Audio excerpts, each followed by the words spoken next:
7th March 12টা বাজে। আমি আর তিতলি আজ অনেক গল্প করছি, তার মধ্যে এডিটটাও শেষ হয়েছে। এই যে তোমাদের দেখাই, এই যে এডিট শেষ হয়ে রেন্ডার হচ্ছে আজকে ব্লগ যেটা যাবে। আর একটা খুব মজার কমেন্ট পেয়েছি, সেটা দেখে না আমার পুরনো কথা মনে পড়ে গেল, সেটা তোমাদের সাথে শেয়ার করি। আগের ব্লগে তিতলি যখন আমি তিতলির সাথে কথা বলছিলাম, সৌরভ যখন এলো অফিস থেকে, তো আমি তিতলিকে বলেছি কি সৌরভ এসেছে দরজাটা খোল। তো একজন কমেন্ট করেছে, সে ভালোভাবেই কমেন্ট করেছে যে ওটা সৌরভ এসেছে না বলে বলতে পারতো যে তিতলির বাবা এসেছে, তাহলে এটা আরও শুনতে ভালো লাগতো। ঠিক আছে, এটা নিয়ে একটা বিশাল মজার ঘটনা আছে, আমার বিয়ের প্রথম ঘটনা, আমি সেটা তোমাদের বলি। তো আমার যখন নতুন বিয়ে হয়েছে, আমি তো সৌরভকে আগে থেকেই চিনতাম, 2 বছর 3 বছর প্রায় আগে থেকে চিনি। তো আমি সৌরভকে এরম ডাকতাম, সৌরভ সৌরভ এরকমই বলতাম, এভাবেই কথা বলেছি। তো আমার বিয়ের পর বাবাইদের বাড়িটা, মানে ওই বাড়িটা গেছিল, মানে জয়েন্ট ফ্যামিলি ছিল। তো এখন তো তোমরা কলাবাগান বাড়ি ফ্ল্যাট দেখো, মানে এটা আমি চাই তোমাদের সাথে কোনোদিন পারলে শেয়ার করব। আমার খুব পছন্দের ছিল কলাবাগান বাড়ি, যারা থাকতো তাদের জন্য খুব ইনকনভিনিয়েন্ট ছিল, বিকজ খুব কনজারভেটিভ, যে ঘরের সাথে বাথরুম হবে না, আলাদা উঠোনে bathroom, and I loved that. মানে বাড়ি এত ভিন্টেজ, আর বড় কাঁঠাল গাছ ছিল, যাই হোক আনাদার টপিক। আর দুটো বড় বড় বারান্দা ছিল, ঘর খুব কম ছিল কিন্তু দুটো বারান্দা, নিচে বাথরুম, উঠোনের পাশে দুটো বাথরুম। আর পুরো সেই আমি যেরকম ভিন্টেজ পছন্দ করি, একদম যে ভিন্টেজে তিতলি ফটো তুলতে ভালোবাসে, এগুলো থাকার জন্য সুবিধাজনক নয়। গ্রিন দরজা আর ওই রকম টাইপের পাল্লা দেওয়া, ওটা একটা ইমোশন, আর ওখানে ফটো তুলতেই ভালো লাগে। লাল মেজের বাড়ি, কারণ আমার শ্বশুর শাশুড়ি মায়ের খুব অসুবিধে হচ্ছিল, ওয়াশরুম প্রবলেম শুধু তাই নয়, জেঠু জেঠিমারও অসুবিধে হচ্ছিল, তাদের অনেক এজ হয়ে গিয়েছিল। যাই হোক, যে কথাটা আমি বলছিলাম, তা আমার বিয়ের পরে সৌরভ ধরো নিচে দিয়ে যাচ্ছে, বাড়িটা বড় ছিল তো আমি ডাকতাম, এই সৌরভ শোনো, এই সৌরভ, এরম ডেকেছি বারান্দা দিয়ে। আমার শাশুড়ি মা বলছে কি যে লোপা তুমি না ওরকম সৌরভ সৌরভ করে ডেকো না, তুমি ওকে না শুনছো বা কিছু। আমি বললাম কি বলে ডাকবো। আর সৌরভদের বাড়ি একটু কনজারভেটিভ ছিল, আর আমাদের বাড়িটা অতটা কনজারভেটিভ নয়। আমি দেখেছি এরকম নাম ধরে ডাকতে বা কিছু, আমার সেটা খুব একটা কিছু মনে হয়নি। তো যাই হোক, তা আমার শাশুড়ি মা যখন বললেন, আমি বললাম ঠিক আছে। এবার সৌরভ নিচে দিয়ে যাচ্ছে, আমি ডাকছি এই যে সৌরভ শুনতেই পাচ্ছে না, সৌরভ গটমট করে হেঁটে হেঁটে চলে গেল। তারপরে সৌরভ এসে বলছে, কই তুমি তো আমায় বললে না এই কথাটা, তুমি বলেছিলে আমাকে ডাকবে বা কিছু। আমি কতবার ডেকেছি, তুমিই তো শুনছো না, কই তুমি আমায় একবারও ডাকোনি। তখন আমি বলি হ্যাঁ তোমায় ডেকেছি, আর মা তোমায় বলেছে ওই যে মানে আমি নাম ধরে যাতে না ডাকি। সৌরভ তখন বললো, তুমি নাম ধরে না ডাকলে আমি বুঝবো কি করে তুমি আমাকে বলছো।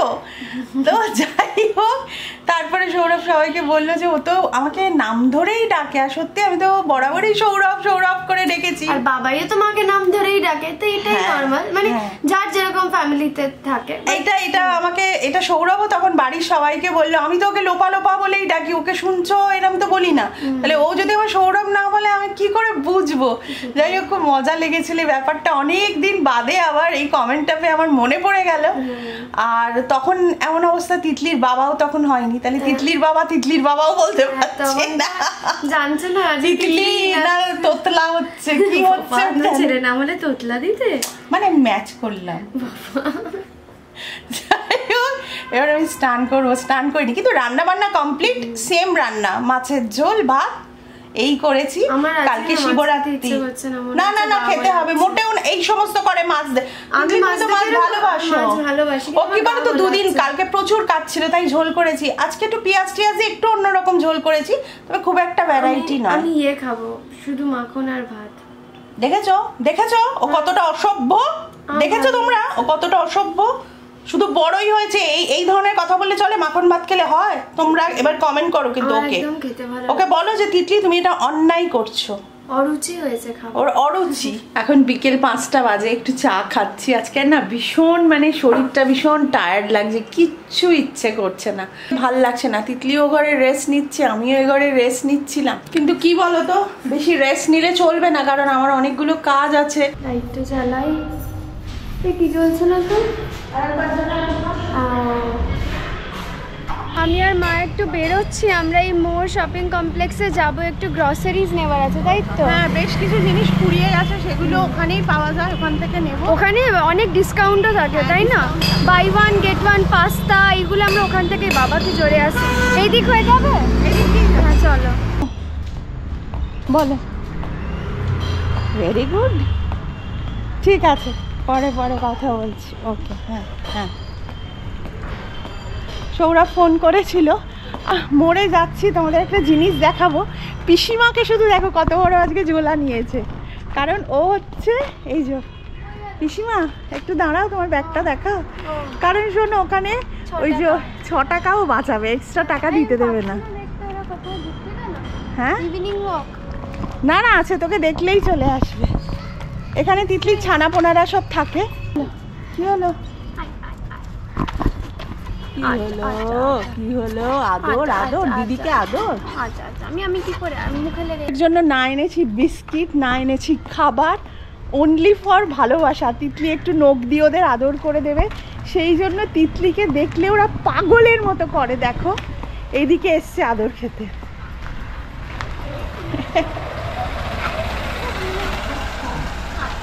আচ্ছা আচ্ছা, খুব ভালো খুব ভালো, চলো। এই রাস্তায় এত গাড়ি না, হেঁটে যাওয়া যায় না, জানো তো? সত্যি হাঁটতে একটু অসুবিধা হয়। তিতলি আর আমাকে হাঁটাবে। ওর আজকে কেন ফাঁকা ফাঁকা লাগছে কেন তিতলি? আমাদের অপেক্ষায় আছে, চলো আমরা চলো। এখানে এটা নেবে, এটা নেবে সানরাইজ, সানরাইজ, এটা নিই। সানরাইজই না, চিপস। বাবা এটাতে স্বর্গ। কোনটা? এই যে ফেলে দিল এসেই। ভীষণ ক্লামজি মা তুমি। বাজে কথা কম বলি। কত বড় গাড়িটা নিয়েছে, নিয়ে একটা কফি নিয়েছে সবাই। এইগুলো হচ্ছে ফেভারিট আমার, একদম ফেভারিট সব কটা। হ্যাঁ নাও নাও নেবো দেখি। নাও, এই আবার ভালো লাগবে এটা নিয়ে। দেখতে পেয়ে। মাটির বোতল। হ্যাঁ, কলাপি আন্টিদের বাড়িতে দেখেছিলাম। ধোই কি করে? জল দিয়ে দেবে আবার কি? না, মাটির মধ্যেটা। বোতলটা নিলাম না, দোকানটা একটা ভালো ছিল না, তো পাশের দোকানটা বললো যে ওই বোতল আরও মাটির অনেক কিছু এনে দেবে সোমবার। তো আমি একবার সোমবার দেখবো, যেটাই কিনবো তোমাদের সাথে শেয়ার করবো। আমি এটা কলাপিদের বাড়িতে দেখেছিলাম। কি বলতো, ফ্রিজে জল রাখার থেকে যদি মাটির বোতলে জলটা ঠান্ডা থাকে, সেটা খাওয়াও ভালো, হেলথের পক্ষে তো ভালোই। সিঙ্গারা খাবে? সিঙ্গারা দেখে ইচ্ছে করলো, সিঙ্গারা ভীষণ ভালোবাসি। এটা তো নতুন আছে, এটাও ভালো লাগছে। আচ্ছা, একটু বেল দাও আর আমার আলু দাও। এরকম আমি দেখিনি। অনেক বড় না? একটু গেছিলাম, হ্যাঁ বাজারেও একটু গেছিলাম, আলু এগুলো সব কেনার ছিল। তারপরে কালকে হচ্ছে শিবরাত্রির, তারও বাড়ির শিবকেই আমি পুজো করি, বাড়ির শিবের মাথায় জল ঢালি, সেগুলো সমস্ত ব্যবস্থা করলাম। আমাদের ফ্ল্যাটে এই দেখো, এটা আকন্দ ফুলের গাছ। কালকে প্রচুর মানুষ না এখান থেকে ফুল তুলে নিয়ে যাবে। এই বাড়ি ঢুকলাম, আজকে খেলতে নামবো আমরা। একটু নিচেও প্ল্যান করব, সব হোলি প্ল্যান হবে আমাদের, তাই তো? হোলি প্ল্যান, হোলি হবে তো একদম। আরিয়ানের মাথায় ডিম ছোড়া হবে। বলছে বাহ, আরিয়ানের মাথায় ডিম ছোড়া, ও বলছে বাহ। ওর সামনে এক্সাম, ওকে আমি বলেছি না পড়তে বসলে আমার মাথায় আমি ডিম ছুঁড়ে মারবো। হ্যাঁ, ফ্ল্যাটে সবাইকে তিতলি পড়ায়, তাই না? না পড়াই না, পড়তে উৎসাহিত করি, বলি পড়াশোনা কর, না করলে মাথায় ডিম ছুঁড়ে মারবো। এইগুলো সব এনেছি, এটাও এনেছি, ফিয়ামা, তারপরে এই সব জিনিস, ডেইলির সব জিনিসপত্র এগুলো লাগে। আর এইগুলো হচ্ছে আমার গিলটি প্লেজার, আমি প্রচণ্ড ঝাল ভালোবাসি। তার উপর এই লেজ আর এই টুইয়ামের এটাও খুব ভালো, আর এটাও নতুন ট্রাই করব। আর এটা দেখো, বাবাইয়ের জন্য অরেঞ্জ, আমার জন্য হচ্ছে সুইট চিজ ক্রিম। না না, দুনো এটা এই যে দুনোটা দেখতে চেয়েছো, এটা তো অনেক আগের কেনা, মাসকাবাড়িতে আসে। খুব ভালো খেতে, মা টেস্ট করো। এটা কিসের? অরেঞ্জ? আমি অরেঞ্জ খাই না। না, সুইট চিজ খুব ভালো খাও। দেখি একটু দে, একটু কামড়। এগুলো খেতে ভালো লাগে না। তিতলি একটা জায়গায় টিউশন যেতে, তিতলির টিচার খাওয়াতে তিতলিকে না। আমার anything made up of bread আমার প্রচন্ড পছন্দ। আমার খুব একটা ভালো লাগলো না, বড্ড মিষ্টি মিষ্টি। আমি সিঙ্গারা খাবো। জায়গা বানিয়েছে, দেখো সাইডে রং লাগাने का जगह बनाया उसने। এটা কি চুল কেটেছিস? কারণ তোমার চুলে আমি লবণ মাখবো হচ্ছে আমার চুলে নুন মাখিয়ে দেবে এখন। লবণ লবণ নুনই তো বলে, লবণ না আমি লবণ বলি মানে ও আচ্ছা, ও লবণ বলে মানে লবণ।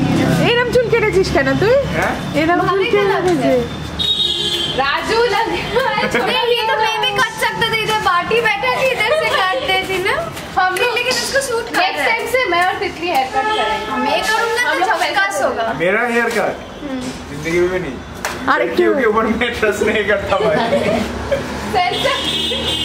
আর এখানে খেলা চলছে এই যে। এখন বাজে হচ্ছে 9:30, আমি জিম যাচ্ছি না, এখন একটু ক্লিনিং করছি। তোমরা জানোই আমার সকালের রুটিন সব ক্লিন করা। মায়ের একটু গলায় ব্যথা, ওপরে কি হচ্ছে জানি না, খুব আওয়াজ হচ্ছে। আর আজকে আমাদের ওমেন্স ডে প্লাস শিবরাত্রি, আর আমি মনে করি প্রত্যেকটা দিনই সবার জন্য হওয়া উচিত, ইকুয়ালি রেসপেক্ট মেন ওমেন সবাইকে করা উচিত যারা ডিজার্ভ করে। এনিওয়েজ আজকের এই ব্লগটা এখানেই শেষ করছি। যদি তোমাদের আজকের ব্লগটা ভালো লাগে প্লিজ লাইক কমেন্ট শেয়ার করো, আর যারা এখনো সাবস্ক্রাইব করোনি পরিবার.com কে সাবস্ক্রাইবও করে দিও। তাহলে আজকে বাই।